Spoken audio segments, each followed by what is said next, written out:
Assalamualaikum warahmatullahi wabarakatuh. Pada video kali ini kita akan reaction video dari Ustadz Dasat Latif. Kita simak ceramahnya beliau ya, karena beliau luar Pak biasa. Ketua, Mari kita ya, simak video. bagaimana kalau kita sogok perempuan? Kata ketua sidang, bukan pejabat Indonesia. Kasih perempuan hilang imannya. Kalau begitu, sogok dia, kasih duit. Ada lagi ketua bilang, nah, bukan pejabat Indonesia. UUD, ujung-ujungnya duit. Kalau begitu, kasih jabatan. Bukan bangsa Indonesia, sogok jabatan, hilang imannya. Kalau begitu kita apain? Ada yang usul, bunuh saja. Tapi dia kan punya marga. Kalau kita bunuh, pasti Bani Hasim keberatan. Ada lagi yang usul, begini, kita keroyok. Semua suku yang ada di Mekah kita kumpulkan algojonya, kita kumpulkan jagoannya, supaya kalau Bani Hasim keberatan, dia berhadapan dengan semua suku. Gimana? Setuju? Setuju.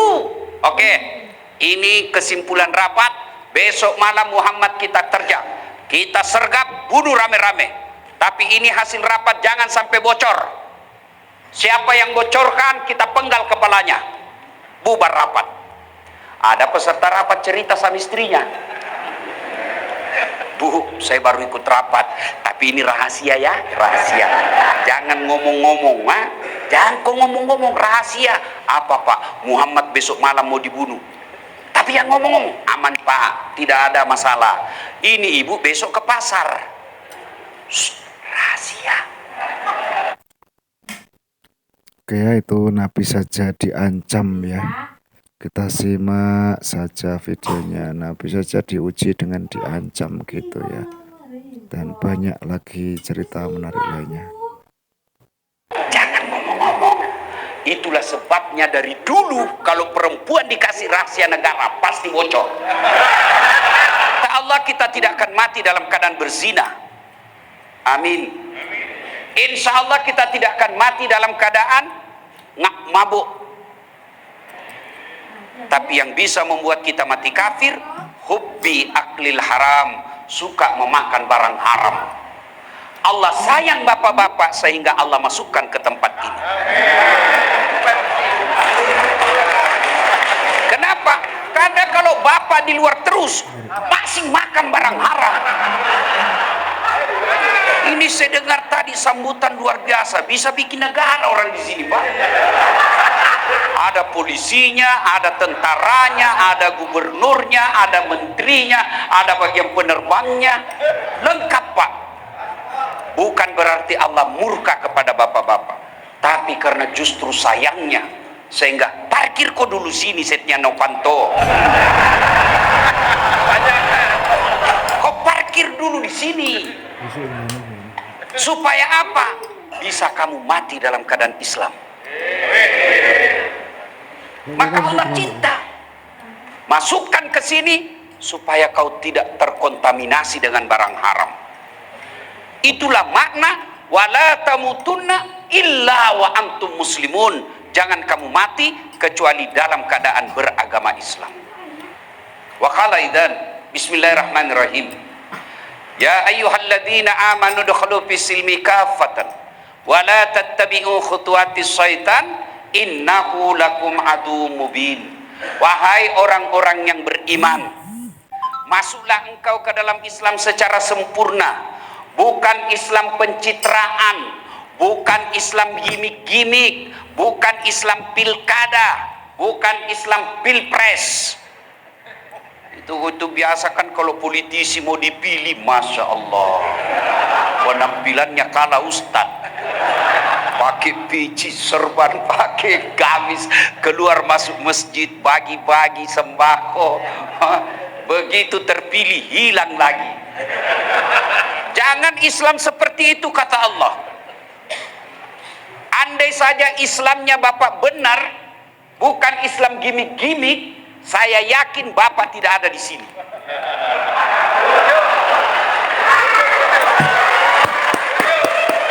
Cuma karena Islamnya waktu mau dipilih kepala daerah bagi-bagi kartu nama, Pilih saya, sama-sama kita orang Bugis.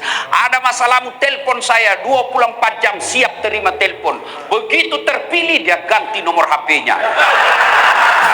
Jangan Islam seperti itu, kata Allah. Islamlah secara benar. Dan janganlah engkau ikuti langkah-langkah setan, karena sesungguhnya setan itu musuh yang nyata bagi kalian. Musuh kalian bukan tentara, musuh kalian bukan polisi, musuh kalian bukan aparat, musuh kalian bukan pemerintah, musuh kalian adalah setan, di mana setan itu musuh yang nyata bagi kalian, kata Allah. Oke ya, itu tadi ya, musuh yang nyata adalah setan ya teman-teman ya, bukan siapa-siapa. Kita simak videonya. Dan Bapak pikir ketika Bapak mendengarkan saya akan datang, setan tidak goda, dia goda kita, Pak. Tidak usah kau datang, tidak usah kau datang, lebih kau tidur di dalam ruangan. Tidak usah kau datang, tidak usah kau datang, kau sudah tahu juga ceramahnya. Itu bisikan setan. Alhamdulillah Bapak bisa hadir di tempat ini. Apakah setan bernyerah ketika Bapak duduk di sini? Tidak, dia goda lagi kamu. Tidak usah dengar ceramah, pegang HP-mu, pegang HP-mu. Orang yang pegang HP itu kena godaan setan. Tidak pegang HP tapi diajak temannya ngomong. Itu setan dalam bentuk teman sekamar. Maka Allah katakan, jangan kau ikuti langkah-langkah setan, karena sesungguhnya setan itu musuh yang nyata bagi kalian. Wa qala idzan bismillahirrahmanirrahim. Innallaha wa malaikatahu yusalluna 'alan nabi. Ya ayyuhalladzina amanu sallu alaihi wa sallimu taslima. Sesungguhnya Allah dan para malaikatnya berselawat kepada Rasulullah Muhammad sallallahu alaihi wasallam. Maka wahai orang-orang yang beriman, bersalawatlah kalian kepada Rasulullah dengan sebaik-baik salawat. Salatullah salamullah ala toha rasulillah. Salatullah salamullah ala yasin habibillah.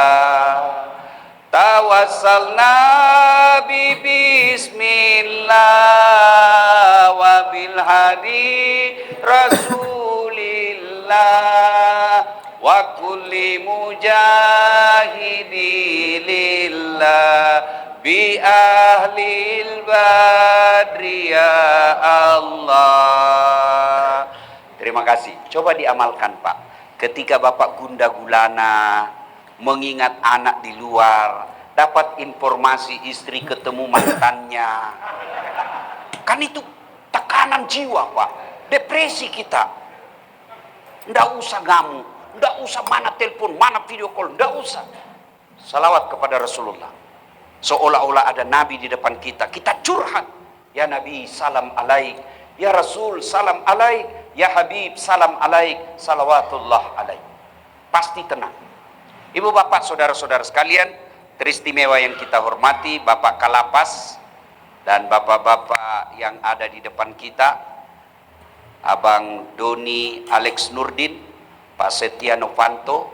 Bertahun-tahun saya tidak melihat beliau, ketemu hari ini ternyata masih cakep. Masya Allah. Bapak ibu saudara-saudara sekalian, kita cerita hijrah. Sebelumnya secara hijrah kita cerita, saya mau tanya, bapak-bapak mau enggak saya kasih iPhone 15 1 tera, pulsanya unlimited? Mau? Mau? Diizinkan untuk dipakai? Mau? Tapi begitu saya kasih, bapak langsung tuli. Mana yang mau tadi? Mana yang mau? Mana yang mau? Untuk apa handphone kalau sudah tuli? Berarti yang mahal bukan handphone, yang mahal telinga. Allah kasih gratis. Dan hebatnya lagi, telinga ini tempatnya proporsional. Apa bapak pernah bayangkan bagaimana seandainya telinga satu di bawah ketek? Halo Pak Kalapas ya, di mana bapak? Oh iya ya, Allah kasih kita proporsional iya, ya guys. Kita simak terus maka videonya. kita ucapkan alhamdulillah. Itu kan Masya Allah, Allah kasih kita itu semua yang sempurna ya teman-teman. Kita simak saja terus videonya ya guys. Bapak-bapak, ini kamera saya bukan mutakabur, ini supaya kita gampang memahami. Ini kamera saya mahal, di atas 100 juta. Telenya juga agak mahal. Tapi apakah ini yang hebat? Bukan.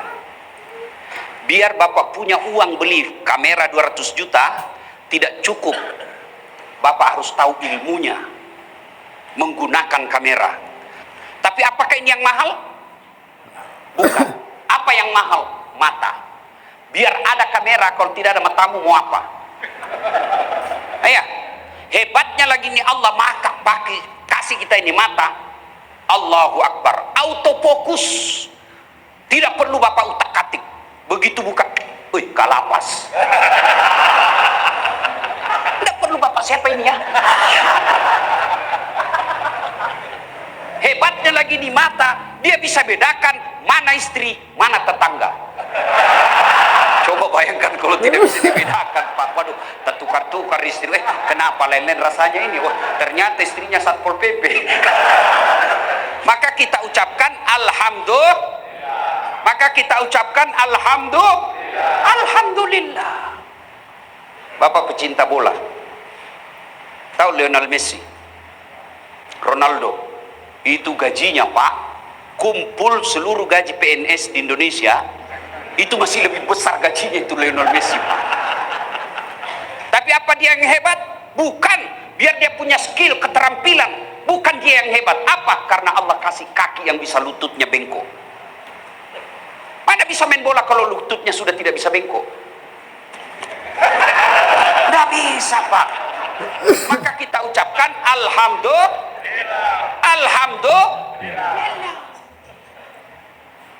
Tapi ada yang lebih nikmat dari semua itu. Bapak dikasih kekayaan, dikasih pangkat jabatan, dikasih kesehatan, kasih popularitas, tapi tidak ada iman, tidak ada gunanya. Ada buktinya, Ustaz? Ada. Bapak kenal Fir'aun? Tahu Fir'aun? Oh, gagah Pak itu Fir'aun. Punya pasukan, tidak ada yang berani lihat matanya. Kekayaannya, istananya dilapisi emas, sampai detik ini masih dikejar hartanya. Cakep, raja, punya pasukan, kaya, tapi tidak punya iman. Hina dia. Satu-satunya, salah satu manusia yang dicantumkan dalam Quran haram masuk surga, disebut namanya Fir'aun laknatullah alaih. Apa sampai di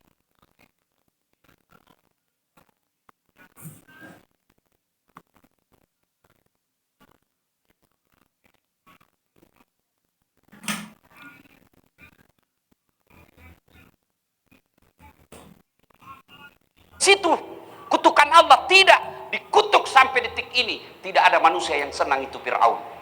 Mana buktinya? Tidak satu pun warga Lapas Sukamiskin mau kasih nama cucunya Fir'aun. Padahal populer itu Fir'aun, Pak. Elektabilitasnya paling tinggi sedunia, Pak. Tapi karena tidak punya iman, tidak ada gunanya. Sebaliknya, hina, budak. Beda budak dengan pembantu. Pembantu ada gajinya, Pak. Pembantu dia bisa pindah. Ah, saya tidak senang kerja di situ, cerewet istrinya, bisa pindah. Ada gajinya, ada UMR-nya. Masita, pembantu, tukang sisirnya Fir'aun, tidak punya hak asasi, diperjualbelikan, mau dibunuh pun boleh, tapi punya iman. Allah muliakan Masita. Ketika Nabi Isra dan Mi'raj, Nabi mencium ada bau yang sangat harum. Nabi bertanya, Jibril, siapa dia? Arwah para nabi bukan, arwah malaikat bukan, para rasul bukan. Siapa dia Jibril? Harum begini. Tidak pernah aku mencium di dunia seperti ini harumnya. Siapa? Kata Jibril, dialah rohnya Masita. Apa cukup sampai di situ? Tidak, Allah muliakan Masita. Mana buktinya? Semua orang senang Masita. Sampai detik ini berapa banyak perempuan bernama Masita. Jadi kemuliaan bukan jabatan, kehinaan bukan di lapas. Kemuliaan dan kehinaan kita ada pada iman. Penjara bukan hinaan. Penjara menurut pendapat saya persepsi, sudut pandang. Hakim menganggap bapak semua salah. dalam hati bapak saya tidak salah. Itu persepsi. Teman mengatakan kamu penjahat, penjara, koruptor, penjara. Tapi keluarga bapak bilang tidak, itu rekayasa. Persepsi. Iya toh? Kalau penjara kehinaan, tidak ada nabi yang dipenjara. Tapi buktinya ada nabi yang dipenjara, Yusuf alaihi salam. Kalau penjara kehinaan, tidak ada ulama yang dipenjara. Berapa banyak ulama kelas dunia yang dipenjara? Kalau di Indonesia paling terkenal, ulama besar kita, Buya Hamka.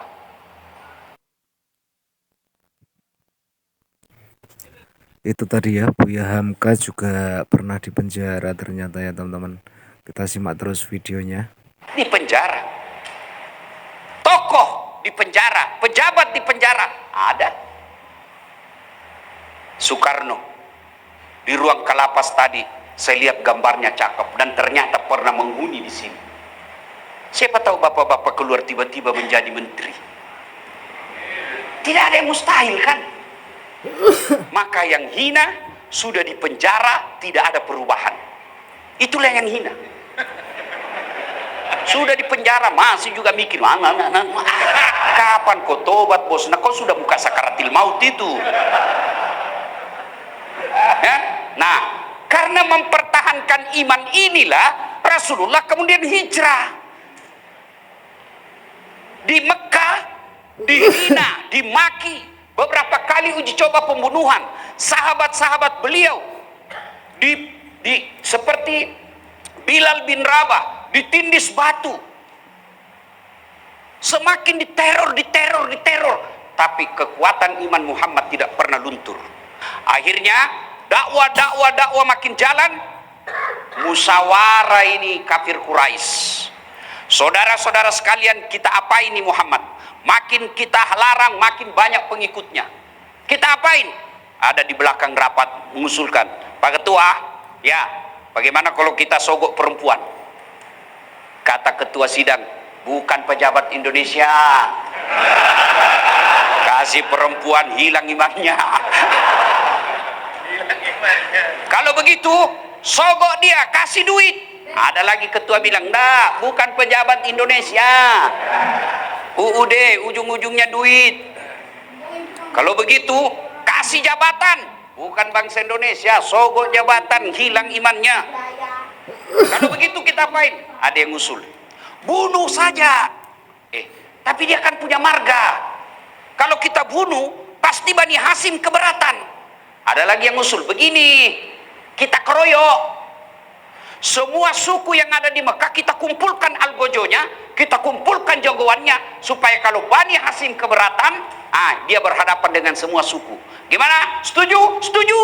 Oke, ini kesimpulan rapat. Besok malam Muhammad kita terjang, kita sergap, bunuh rame-rame. Tapi ini hasil rapat, jangan sampai bocor. Siapa yang bocorkan, kita penggal kepalanya. Bubar rapat. Ada peserta rapat cerita sama istrinya. Nabi Muhammad juga diancam ya, ini sedang rapat, ini mau dibunuh ya teman-teman. Kita simak terus saja videonya ya. Masya Allah. Bu, saya baru ikut rapat, tapi ini rahasia ya, rahasia. Jangan ngomong-ngomong, jangan kok ngomong-ngomong, rahasia. Apa Pak? Muhammad besok malam mau dibunuh. Tapi yang ngomong, aman Pak, tidak ada masalah. Ini ibu besok ke pasar. Shh, rahasia. Jangan ngomong-ngomong. Itulah sebabnya dari dulu kalau perempuan dikasih rahasia negara pasti bocor. Dan berapa banyak pejabat yang dihina, dipermalukan di publik dan dipecat gara-gara istrinya. Itu pesan moralnya, itu hijrah. Coba lihat perempuan, bukan gosip kan? Ikut pengajian aja begini masih gosip.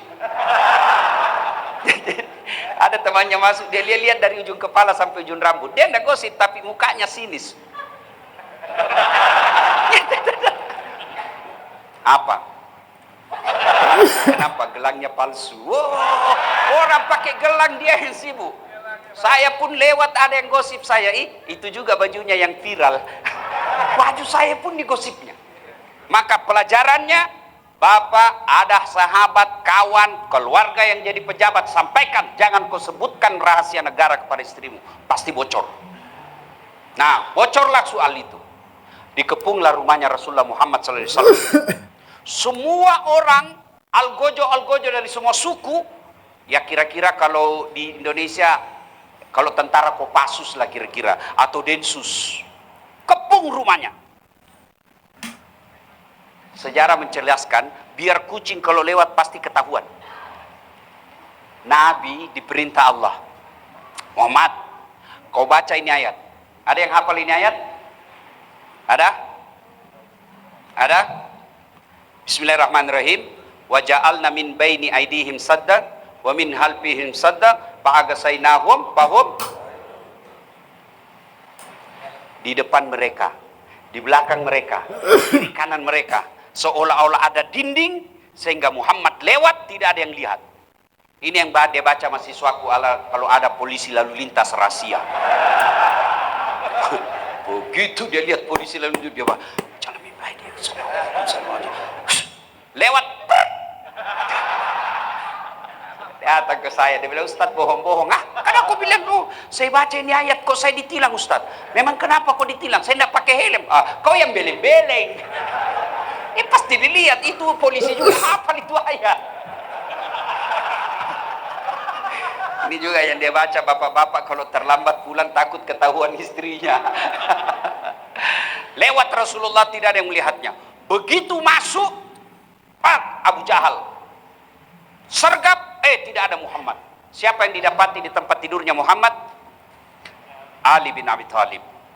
Ditarik lehernya Ali bin Abi Thalib. Abu Jahal berkata, "Aina Muhammad? Mana Muhammad? Mana Muhammad?" Saya juga tidak tahu, saya baru bangun ini. Ternyata Nabi sudah lewat. Begitu kecewa dan sakit hatinya Abu Jahal, dia keluar, dia bikin pengumuman, "Ayuhan nas, wahai penduduk Mekah, siapa yang mendapati Muhammad dalam keadaan hidup atau mati, saya kasih hadiah 100 ekor onta betina hamil." Karena zaman dulu betina, onta kalau hamil beda harganya. Onta betina tidak ada suaminya hamil. Namanya juga onta, Pak. Tapi sekarang banyak perempuan mau saingan sama onta. Hamil tidak ada suaminya, ini beda. Sudah, kejar. Seluruh pencari jejak mengejar Rasulullah.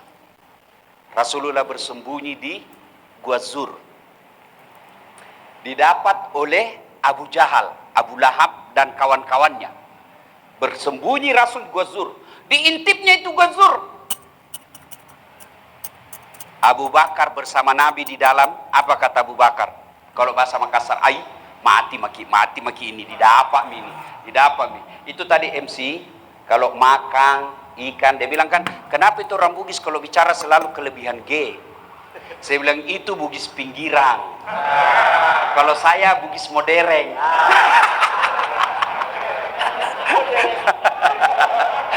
Iya Pak, iya modern. Itu kalau yang begitu Bugis pinggiran. Akhirnya Abu Bakar berkata, mati nih kita, didapat maki, ditombak kita Muhammad. Dengan lantang Nabi berkata, Abu Bakar, la tahzan, innallaha ma'ana. Abu Bakar, don't worry, jangan kau cemas, Allah bersama kita. Akhirnya apa? Oke, itu tadi ya, setelah masuk di dalam Gua Sir ya, Allah menolong Nabi Muhammad. Turun pertolongan Allah. Apa yang Allah turunkan? Malaikat bukan, burung ababil bukan. Siapa yang Allah turunkan? Pasukan paling lemah, laba-laba, bikin sarang. Bapak tahu namanya sarang laba-laba? Coba lihat sarang laba-laba, Pak. Letakkan ballpoint di sarang laba-laba, pasti koyak.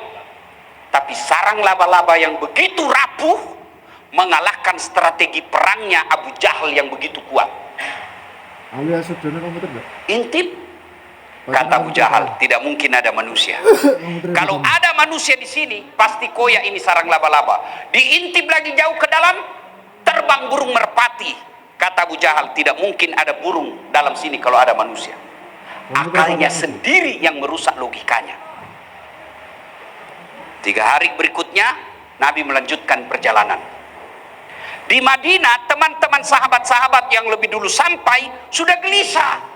Mati mi Muhammad, berhari-hari tidak ada kabar. Sudah ini mati, karena waktu itu tidak ada SMS. Beda kalau bapak tidak sampai-sampai kan boleh SMS istri. Bu, saya mampir dulu, ada masalah dengan kendaraan. Ini tidak ada waktu itu, semua gelisah.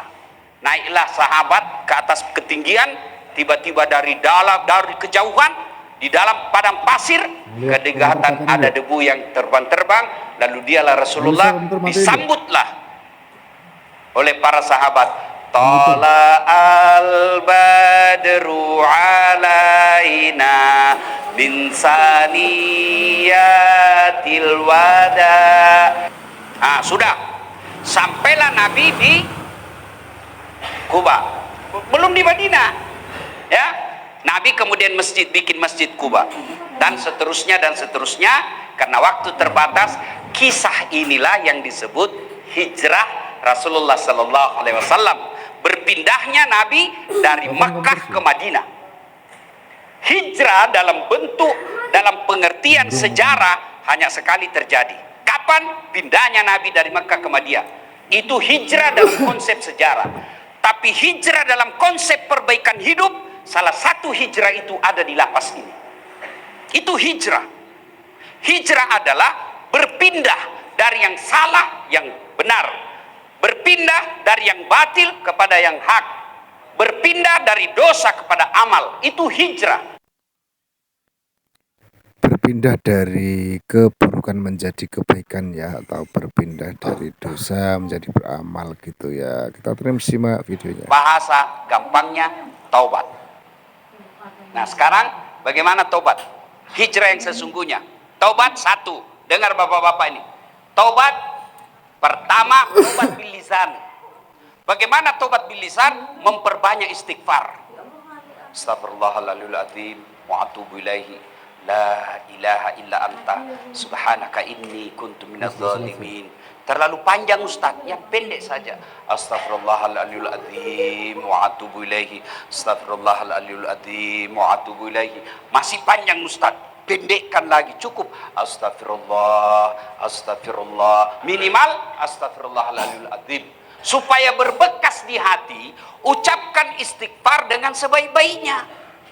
Jangan tidak jelas. Astagfirullahaladzim. Apa artinya itu? Sama kalau bapak bersikir di masjid kan biasa tidak jelas apa dia bilang. Kayak sikir kayak makan pisang goreng panas. Apa artinya itu Pak? Ada kan biasa di masjid sama-sama subhanallah, sama-sama 33, sama-sama mulai. Saya 11 dia sudah sampai. Kami bilang jumlah. Dulla. Ada dulla di sampingnya apa Pak? Siapa panggil kau? Itu tadi ada dulla. Astagfirullah. Ucapkan dengan baik, usap dada. Astagfirullahaladzim wa atubu ilaihi. La ilaha illa anta subhanaka inni kuntu minadz zalimin. Ulang. Yang kedua, taubat dengan cara apa? Taubat dengan cara sholat sunnah taubat. Bagaimana sholat sunnah taubat? Sama sholat sunnah yang lain, bedanya niat. Kalau tahajud, malam syaratnya, niatnya tahajud. Kalau duha, niatnya duha, waktunya pagi sampai menjelang duhur. Kalau sholat taubat, boleh siang, boleh pagi, boleh sore, tapi yang baik Nabi lakukan selesai sholat maghrib, nunggu isya. Bapak-bapak daripada galau di kamar, mending datang ke masjid. Selesai sholat maghrib, bapak sholat sunnah taubat. Bagaimana caranya? Sama sholat sunnah yang lain. Bacaannya sama sholat sunnah yang lain. Niatnya, kalau mau pakai bahasa Arab boleh, bahasa Indonesia juga boleh. Sholli sunnatal taubat raka'ataini lillahi ta'ala. Allahu Akbar. Terjemahan bahasa Indonesianya, saya niat sholat taubat 2 rakaat sunnah hukumnya bagi saya lillahi ta'ala. Allahu Akbar. Itu pun tidak hafal, menghadap kiblat, berdiri tegak, bilang saja begini Pak, Tuhan salat taubat ya, Allahu Akbar. Benar Pak, jangan ketawa sini. Betul. Daripada Bapak tunggu hafal bahasa Arab, kalau tidak hafal tidak selesailah sholat Bapak. Iya toh? 2 rakaat berikutnya ulang lagi, Tuhan masih seperti yang tadi, Allah. Boleh Pak. Iya boleh. Daripada tunggu hafal bahasa Arab, nggak hafal, nggak sholat lah bapak. Ada anak muda masuk masjid pak, ya. Allah, Allah. 3 kali 4 kali dia duduk. Kenapa nggak jadi sholat dek? Saya lupa sholinya Ustaz. Ayo sholat tobat. Nah, apa bacaannya? Sunnah membaca doa iftitah. Tidak hafal, langsung Al-Fatihah. Sudah Al-Fatihah, baca surah pendek. Tidak hafal surah pendek, yang panjang-panjang, yang pendek sekalipun. Kul. Boleh. Kul huwallahu ahad, Allahus somad. Rakaat kedua itu lagi. Yang penting yang bapak hafal. Jangan coba-coba kalau hafal setengah. Seperti Watini, jangan pak, biasa berakhir dengan walasri. Atau Al-Kafirun. Biasa bapak nyasar. Nah, sudah naik rakaat kedua. Kapan tobatnya? Sujud terakhir. Kata Allah dalam hadits qudsi, sedekat-dekat aku dengan hambaku adalah ketika dia sujud, maka banyak-banyaklah memohon ketika dia sujud. Maka jangan heran bapak tuan-tuan yang saya hormati, kalau bapak lihat ada ustadz ulama yang sujud terakhir lama, memang di situ tempat paling enak berdoa. Tidak harus bahasa Arab. Daripada bapak bahasa Arab tidak tahu artinya, lebih baik pakai bahasa Indonesia. Boleh, tapi kalau menurut Syafi'i jangan diucapkan dalam hati. Daripada bapak bahasa Arab bingung. Bapak-bapak mau saya ajarkan doa tobat. Ayo, bismillah, ikut sama-sama. Bismillahirrahmanirrahim. Allahumma barik lana bima rasaktana. Doa makan itu pak. Kenapa bapak ikut? Karena bapak tidak tahu artinya. Iya toh, maka tidak harus bahasa Arab. Nabi cuma katakan berdoa memakai bahasa ibu. Bahasa Sunda mangga, bahasa Jawa monggo, bahasa Inggris kalau bapak tahu silakan, bahkan boleh pakai bahasa isyarat.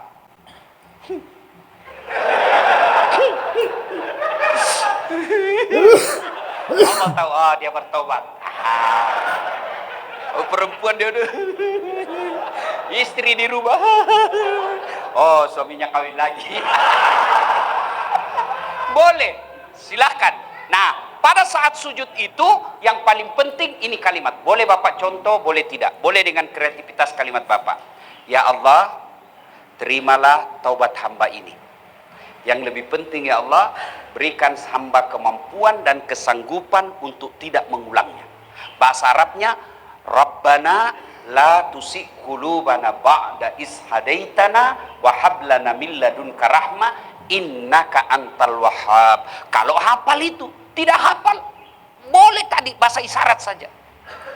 Yang penting ya Allah, berikan saya kesempatan untuk tidak mengulangnya. Itu yang paling penting. Karena tanpa hidayah, biasa kita ulang lagi. Yang selalu saya istilahkan tobat ibu hamil. Pernah lihat bapak-bapak ibu hamil melahirkan, teriak-teriak itu. Tobat pak, terakhir ini. Tidak mau lagi saya hamil pak, ampun. 5 bulan kemudian, hamil lagi pak. Dan ya ayyuhalladzina amanu tuba ilallahi taubatan nasuha. Tobat dengan sebenar-benarnya tobat. Bagaimana tobat dengan sebenar? Oke ya, itu tadi tobat dengan sebenar-benarnya tobat. Semoga kita termasuk orang yang Sebenarnya tobat. 1, kita lanjut menyesal. videonya. Saya menyesal betul. 2, mengakui. Jangan lagi ini begini, ini. Itu berarti bapak tidak bertobat karena cari akal-akalan. Mengakui, menyesal, mengakui. Yang ketiga, tidak mengulang. Yang keempat, kalau berkaitan dengan barang, kembalikan barangnya orang. Maafkan saya. Jangan tersinggung pak. Maafkan saya. Saya cinta tuan-tuan karena Allah. Kalau berkaitan dengan uang APBN, kasih kembali. Selama bapak tidak kembalikan itu, bapak disuruh pikul nanti di padang mahsyar. Itu biasa kalau saya lihat koruptor yang bebas, 3 miliar, 10 miliar, 40 miliar, disuruh pikul nanti itu di padang mahsyar pak. Disuruh pikul. Kan orang di Padamasar itu ngantri, Pak. Dari Adam sampai kiamat. Coba kalau kita pemilu di sini, ngantri kan? Padahal masih ada tenda, masih ada beberapa loket. Di Padang Masar nanti, Pak, dari Adam sampai kiamat, berapa triliun manusia, satu loket. Karena hanya Allah satu yang memeriksa kita. Dan di situ kita dipanggil satu-satu. Siapa dulu yang dipanggil? Bukan nenek kita yang duluan mati. Siapa dulu yang dipanggil? Nama-nama Islam dulu. Biar dia duluan wafat, kalau namanya tidak Islam di belakang. Dipanggil juga tapi di belakang. Abdurrahman, Abdul Jabbar, Siti Fatimah, Mutmainnah, Das'at Latif. Itu di duluan dulu, Pak. Roni, Tony, Joni, Nining, Ningsih, di belakang, Pak. Ini bukan Das'at yang ngomong, ini hadis.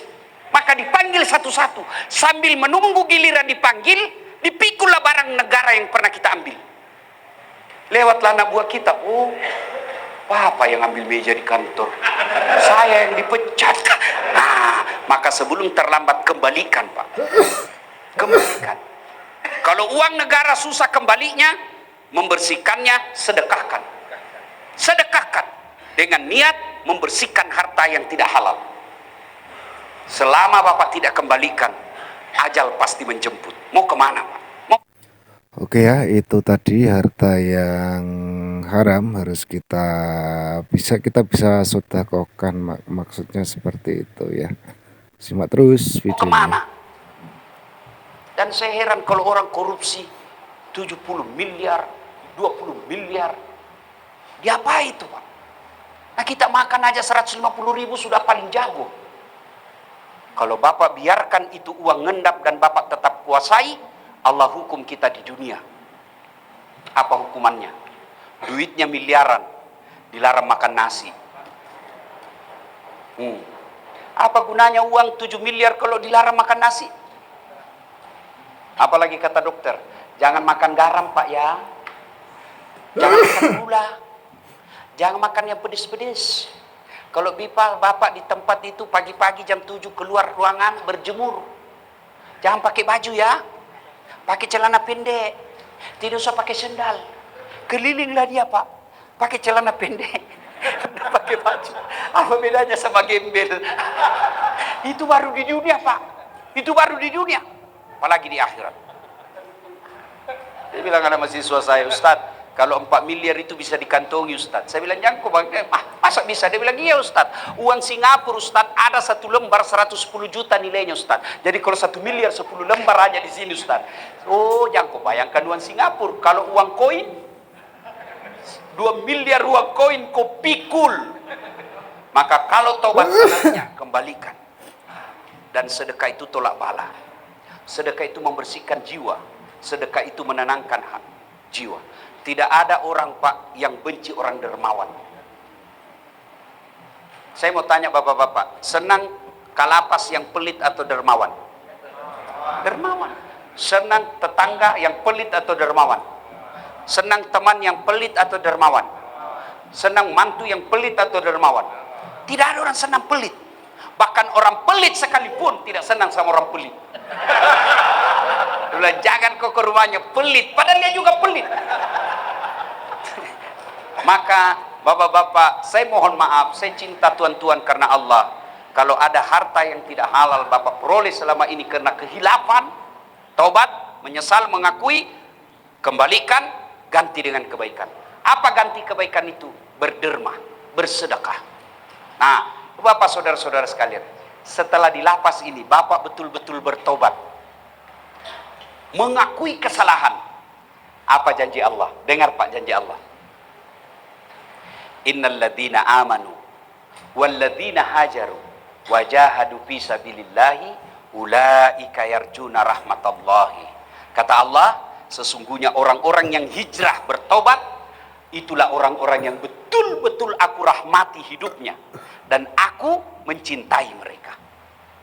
Daripada di luar tetap maling, tetap mencuri hanya karena dekat dengan kekuasaan, tiba-tiba mati mendadak. Kalau Bapak merantau ke Sulawesi, di Sulawesi tidak enak, ada pilihan? Ada, balik lagi ke Jawa. Bapak tidak disenang sama gubernur, ada pilihan? Ada. Pensiun dini, selesai. Di lapas ini ada pilihan. Bapak masih bisa sholat, masih bisa ngaji, masih bisa Senin Kamis, masih bisa berjamaah. Tapi kalau masuk kubur, ada pilihan? Ada pilihan, Pak. Nggak enak, keluar dulu. Begitu Bapak keluar, pilar satu dunia. Maka sebelum segalanya terlambat, mari manfaatkan tempat ini, memperoleh hidayah, mendekatkan diri kepada Allah Subhanahu wa Ta'ala. Saya ingin yakinkan sekali. Oke ya, semoga kita semua mendapat hidayah dari Allah Subhanahu wa Ta'ala ya. Oke, begitu. Kita simak selanjutnya. Lagi, lembaga pemasyarakatan bukan kehinaan. Selama Bapak mengakui dan mau berbuat baik, mengganti kesalahan dengan memperbanyak ibadah, innallaha ma'as sabirin. Allah mencintai orang-orang yang sabar. Bahkan Allah kemudian memberikan ganjaran maqamam mahmuda. Saya angkat derajatmu, derajat dunia, derajat akhirat. Ibu bapak saudara-saudara sekalian, sesuai dengan permintaan Pak Kalapas tadi, kalau ada yang mau bertanya sebelum saya, silakan. Ada yang mau bertanya? Monggo. Ya. Penjara itu persepsi. Ya kan? Saya sampaikan berkali-kali di depan lapas. Hakim menganggap Bapak bersalah, meskipun Bapak juga mengatakan saya tidak salah. Oleh karena itu, pengadilan Allah lah yang nanti akan mengetahuinya.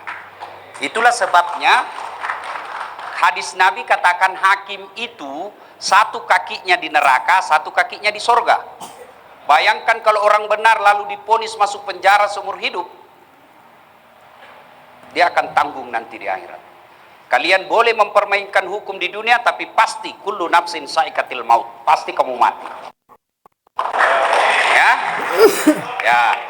Ya, karena ini lapas, maka saya menasehatikan ada juga yang tetap salah tapi mengaku tidak salah. Ya, maka itulah yang saya katakan tadi, yang jelek adalah sudah masuk di sini tidak ada perbaikan.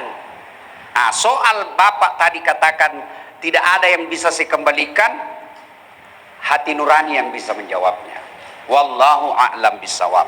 Tapi tidak berarti tidak ada pintu untuk bersedekah. Bapak tahu penyesalan orang dikubur 5. Satu diantaranya orang yang malas bersedekah.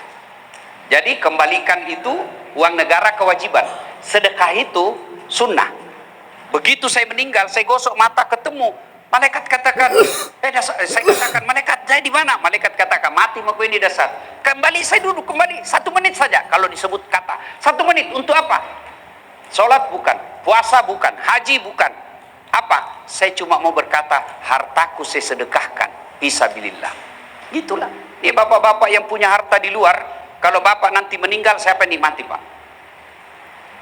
Anak mantu. Iya, kalau anak mantu kita baik. Ibu-ibu yang banyak emasnya, begitu ibu meninggal, siapa yang nikmati harta ibu? Emas berliannya. Anak, bukan. Istri kedua. Suami kawin lagi. Ya kan? Maka derma. Dan kalau bapak merasa gelisah, coba terapi sedekah. Kalau memang ada, sedekahlah. Mudah-mudahan hati bisa tenang. Ya, wallahu a'lam. Terima kasih Pak Agil. Saya akan sampaikan pada masyarakat ya. Makasih. Ada lagi? Sebagai penghormatan Pak, saya mau kasih hadiah. Ya, hadiah saya ini mudah-mudahan manfaat.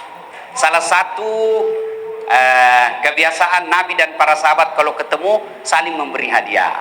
Saya juga bukan pengusaha, saya hanya ustadz. Saya kasih hadiah Bapak sarung. Ya, mudah-mudahan ya bagi sarung. Ya Pak. Dipakai beribadah. Oke, itu tadi ceramah dari Ustadz dari Dasat Latif. Mohon maaf apabila ada kesalahan ya, karena kesalahan adalah mutlak dari saya dan kesempurnaan hanyalah milik Allah Subhanahu wa Ta'ala.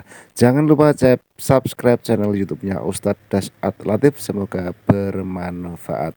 Akhirul kata, wassalamualaikum warahmatullahi wabarakatuh. Sampai jumpa di video-video berikutnya.